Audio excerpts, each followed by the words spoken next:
Estamos a 10 minutos das 9 da manhã e ontem, domingo, foi o Dia Mundial do Surdo, que é comemorado no último domingo do mês de setembro por iniciativa da Organização Nacional das Nações Unidas e estamos a assinalar hoje essa data. Por isso mesmo convidámos o otorrinolaringologista Lionel Luís do Hospital Lusíadas de Lisboa, bem-vindo, com uma paciente, Sílvia Pernas. Bem-vinda, Sílvia. Ora, nem todas as pessoas que são surdas são congénitas, ou seja, pode acontecer uma outra doença que colateralmente dê surdez. Exatamente. E o caso da Sílvia é um caso muito engraçado.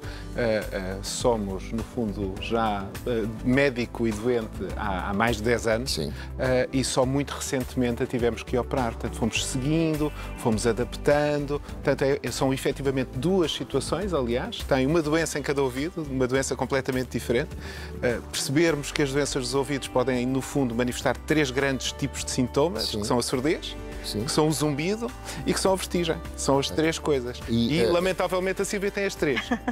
Tem duas doenças diferentes. Tem as 3 num ouvido e no outro ouvido ainda tem outra doença. E, portanto, fomos seguindo, fomos tentando primeiro reabilitar com próteses auditivas e até que, em fevereiro deste ano, acabámos por efetivamente optar por uma cirurgia, a colocação do implante coclear. Sim. Já lá vamos para perceber o que é. Exatamente. Sílvia, e foi a melhor coisinha que fizemos, é verdade. Bom, esses ouvidos dão para tudo, não é? Até para terem doenças diferentes. Mas quando é que começou?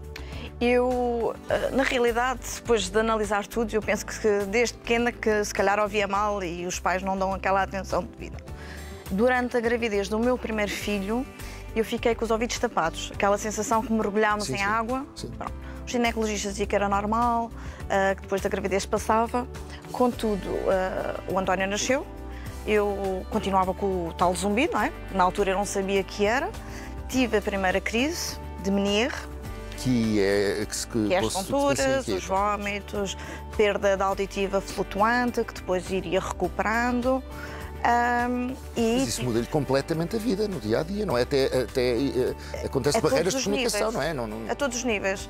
Para mim, que tinha filhos pequenos, era horrível, porque a ansiedade de ter crise a conduzir e tudo mais e não conseguir tomar conta deles, e ela vem de repente. E quando fala de crises, quais eram os sintomas dessa crise? Eram as vertigens?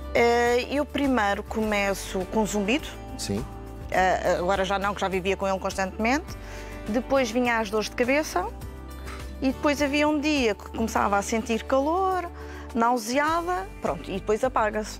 Ficamos com aquela sensação e até que me deito e acabo por vomitar, mas temos que fazer o esforço para nos levantarmos, porque quanto menos atividade temos, mais longa é a crise. Sílvia, mas como tem diferentes patologias em diferentes ouvidos, portanto, nenhum poderia ter um tipo de sintomas e no outro, outros. E tudo ao mesmo tempo, ou não? O esquerdo é assintomático. Ok. É só surdez. Sim, agora começou a dar a surdez. Claro. Entretanto, na segunda gravidez, aconteceu exatamente o mesmo. Após o parto, fiquei com uma crise grande. Foi aí que eu, através de um programa, conheci o professor Lionel e marquei consulta. Ainda tive uma terceira gravidez, que ainda me pôs pior, cada gravidez que tinha. Até que em 2019 as próteses auditivas já não faziam efeito. O professor Lionel sempre me disse que o meu percurso seria fazer um implante. Eu sempre fui muito renitente, com muitos medos, porque os meninos eram muito pequenos. Até que veio o Covid, as máscaras deram cabo de mim e da minha audição. Eu trabalho com pessoas, a falar, não é? Por isso, já não conseguia dialogar no trabalho, já não conseguia fazer uma reunião, já não conseguia ouvir os meninos a falarem comigo. Estamos a falar com máscaras, acaba por perder a leitura labial e, portanto, pior ainda mais. Até que, no fim de 2019, o doutor disse-me: Sílvia, estamos preparados? Eu disse não. E o ano passado disse: bem, acabou. O zumbido já não me deixava dormir, já não tinha momentos de silêncio.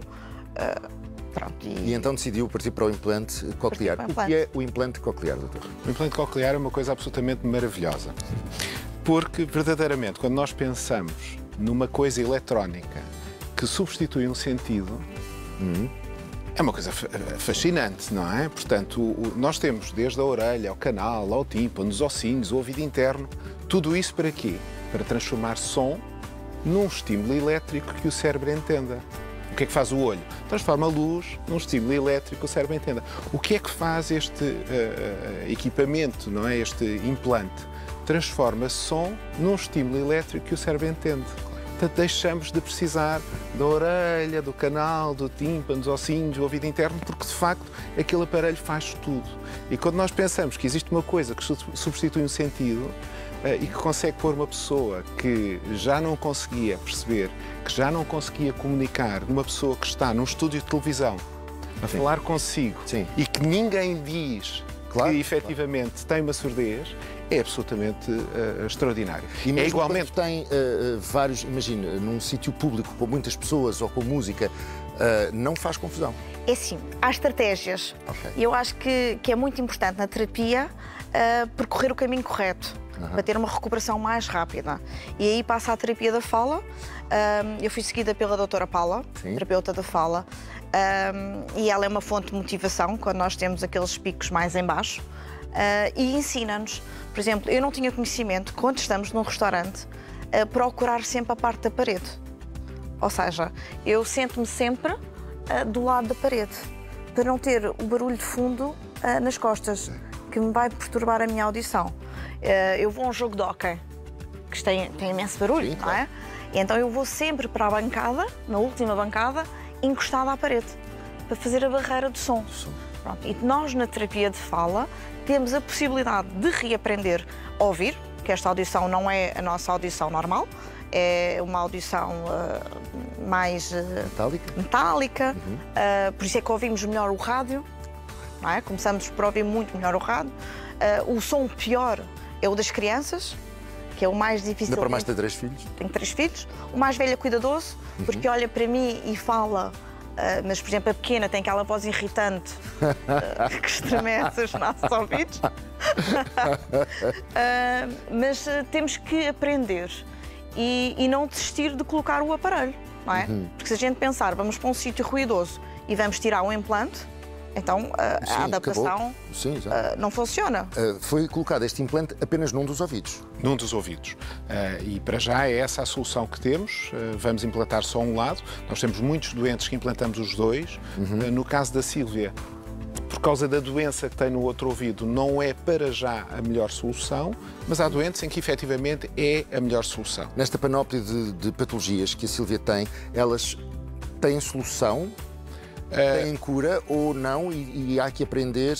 Nenhuma delas tem cura, mas temos efetivamente a forma de reabilitar as pessoas. E reabilitar, eu volto a dizer, nestas 3 dimensões, ou pelo menos nestas 2. Nós continuamos a ouvir as pessoas a dizerem que efetivamente ouvem mal, que as próteses não funcionam e muitas das vezes elas já não conseguem funcionar, porque a única coisa que fazem é amplificar o som.